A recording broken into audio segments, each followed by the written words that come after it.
Congrats on the win. Thank you so much. Right here, Liz. There you go. Straight away. Man, that had to feel good. It felt great, yeah. Were you one of those kind of champs who would tell herself, I'm not the champ until I defend the title? Were you one of those kind? 100%, yeah. Not only that, but my mindset is walk into every fight like I have to earn this belt, regardless if that's 10 down the road and I still have it, undefeated as the champion, or it's 2 more. Every fight I have to treat it like I'm trying to earn the right to have that belt. Because of how things wound up the first fight with her taking a little bit of umbrage toward the fight being stopped in general, I know that you weren't exactly thrilled with the stance that she took. So does it feel like, poetic justice kind of to end it the way that you did? Yeah, in all honesty, one of the things I've really been working is crucifix from every single position. So I really was trying to bait her to get back into a crucifix just anywhere. Just so I could say, like, not only am I going to finish you again in the same position, but I'm going to do a lot more dominant, a lot more dangerous. But, one of the things they had to keep talking to me is, like, if an opportunity is there, you're a good grappler, don't chase after something. And I saw it was there, and I knew I had to take it and just snap that arm. So when the crowd got a little impatient, let's just say, right, which tends to happen when you have situations like you guys had there in that round, in the back of your head, are you sitting there going, just chill, because I know what's potentially coming up here? Yeah, exactly. The fans don't know what's going on, and they don't know what we're working towards, and I wanted to drown her. I want to take her into deep waters and put her in an uncomfortable position she'd never been in before, and the fans needed to see that there was going to be a reason why I was going to drown her until she couldn't come back up anymore, and that's what I did. Were you, I guess, surprised that, even after how the first one ended, she was a bigger betting favorite this fight than in the first fight against you? No, after all the talk that was going on, I don't pay attention to betting anyway, but I just knew that there was a lot of controversy around it, and there were 2 people talking about it, and it wasn't me. So the person that does the most commotion, that's who people are going to get behind. And I knew I'm not that person that talks, and I know in the fight game, everybody wants to get behind somebody. Like the trash talker is the one that people are either rooting against or rooting for, but they're paying attention to. So I know that's something I need to do more, but I knew that my actions would back it tonight, and that what happened originally wasn't circumstance, that it was something I created. We heard a little bit of what you were saying in the cage. Just run through it again for us. What's next? What do you want? What are you looking for? Yeah, so Lima Lay McFarland and I have been training partners for years. We have a lot of respect. We're really good friends. And she's talking about she wants to retire, and she wants her fight against me to be a retirement. After her not making weight the last fight, and just, who always wants to have to cut all the way down all the time, it would make sense to me, and I want to be Bellator's 135 champion, and I want to hold a belt in 2 divisions. And I can't think of anybody better to do that with than Alima, as her retirement fight being my opening to opening a new division in Bellator. So I want to fight her in Hawaii for a retirement, and then Watanabe has worked her way up the ranks. I think she deserves a second go, because I think I did catch her by circumstance. I don't think that is what was supposed to happen. And to do that in Japan, where that's where I grew up, and it's her home roots, I think that would be a phenomenal card for Bellator to put on. Have you had conversations with Scott or anybody else about them opening up 135? Is it just wishful thinking, or do you know something that the rest of us don't officially know yet? It's mostly wishful thinking, but if there's one thing that I've been doing since I've been in Bellator is trying to put things into fruition and putting out there what I want. This is something I want, just like I wanted to win the fight. I said I was going to win the fight by the 2nd round. That's what I did tonight. So I think that Bellator is going to listen, and hopefully they'll meet me with this, and we'll make a 135 division. Kay Williams for Can Chronicles Media. Once again, all gratitude and smiles. Congratulations on the win. Thank you. What does the win tonight do for you personally, away from the cage?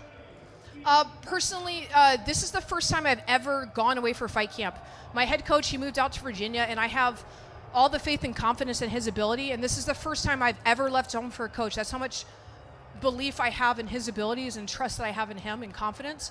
So I was like, hey, I know that you're moving to Virginia, but can I follow you and do my fight camp with you? So that meant that I left my wife with 2 kids, our nonprofit organization with all the dogs that she's training by herself and doing it all on her own. So this is a big win for me, because I left her all alone. I had to sacrifice. She had to sacrifice so much. So this is something that I had to show her, that all that sacrifice that we both did wasn't for anything, that I did the right thing.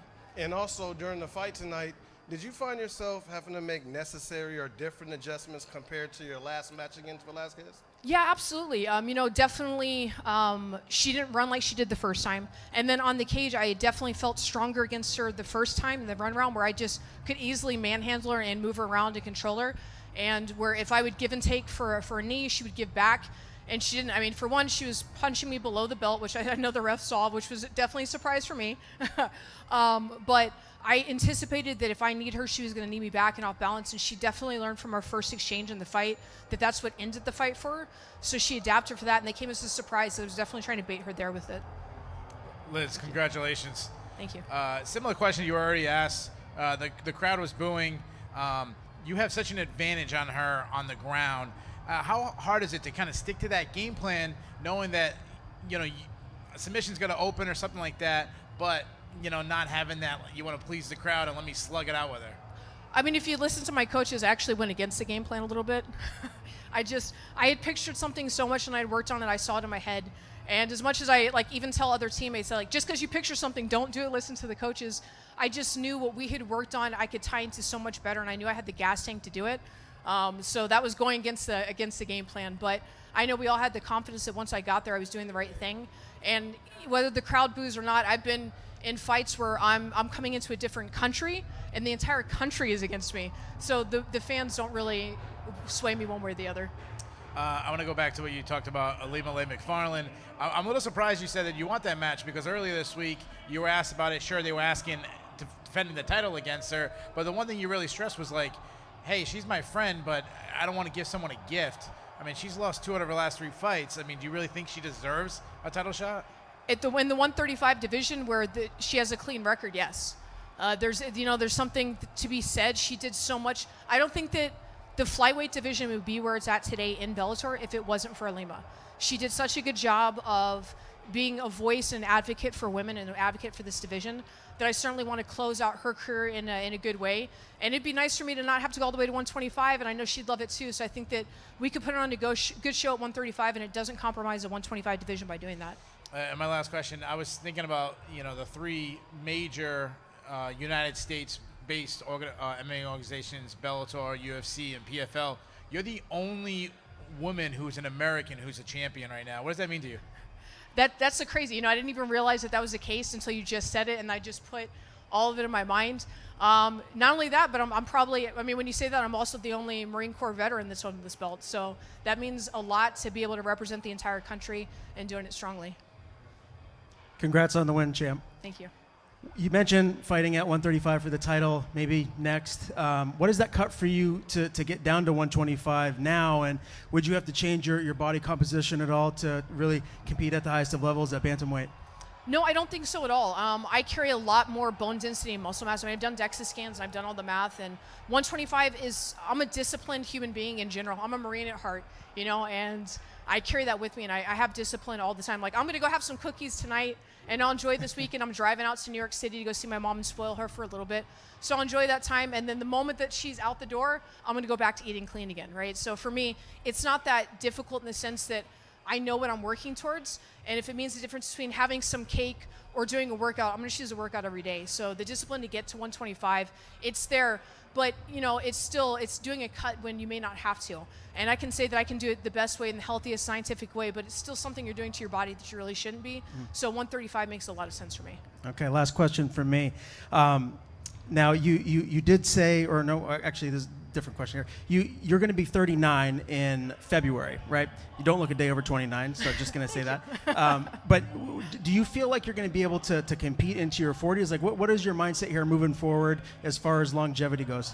Yeah, when I look at all the other 20-year-olds out there, they may have youth, but they're doing it wrong. I've done research, and I'm making an investment into the longevity of my body, even outside of fighting. And because of that, it's helped pay me back, and I'm keeping a well-oiled, well-maintained machine that's ahead of the curve of everybody else. I outrun and out-sprint every 20-year-old in practice, and I'm just going to continue to do that until I can't anymore. But it's mostly my mind over my body telling it that this is what you're supposed to do. I love the evolution of the sport. I'm not invested in the wins and the losses. I'm invested in the process. I get to meet people. Every training, there's something new to learn, and I have fun in every practice. That's what I love doing.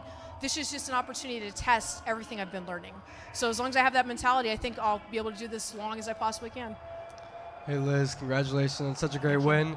I just have one question. If Scott Coker were to come to you in a couple months and say, we want to do a women's Bellator flyweight Grand Prix. $1 million at the end of the tunnel. You just got to get through the gauntlet of contenders. Is that something that might interest you in the future? It is. I love the idea of bringing more talent into the division and into Bellator. I think it'd be way cooler to see it at 135, but if it's at 125, I'm for it. Okay, so Liz, I'm just curious. 2 fights with her. They're in the back window right now. Let's be honest. Do you think you're going to see her at least one more time? I don't think so. I think that Bellator has done such a great job, but they're continuing to grow this division. I think, for one, her arm's going to have to heal, so that's going to take some time. But there are other women that are learning from the mistakes that she made in both fights, and I think they're starting to get really privy onto what she does and what she doesn't do, and they're going to be able to defeat her, so I don't think that you're going to see her rising to the top quite in the fashion that she has before. Now, this is the second time in your career you've been the co-main. Well, the first one wasn't a co-main, but on a card where the main event is just visceral hatred. The first one being 205 with Conor and Eddie. Could you ever imagine yourself being part of such a visceral hatred type fight? For myself personally? Yeah. No, I don't. I mean, the extent that somebody would have to go to be able to spark that, I think would probably be, they'd be in jail. So you can't really push me to that. I have good composure, and I do want to put on drama that fans want to invest into, so they want to tune in. But it's also not really true to who I am. I'm not a trash talker. It's just not. I believe that sometimes that's just trying to inflate your own ego so that you can feel confident enough to get in there. My actions will always speak for me, and if I run my mouth, I'm going to raise myself up on a cloud of something I'm going to fall through, and I'd rather not do that. Thank you. Thank you, Liz. Thank you.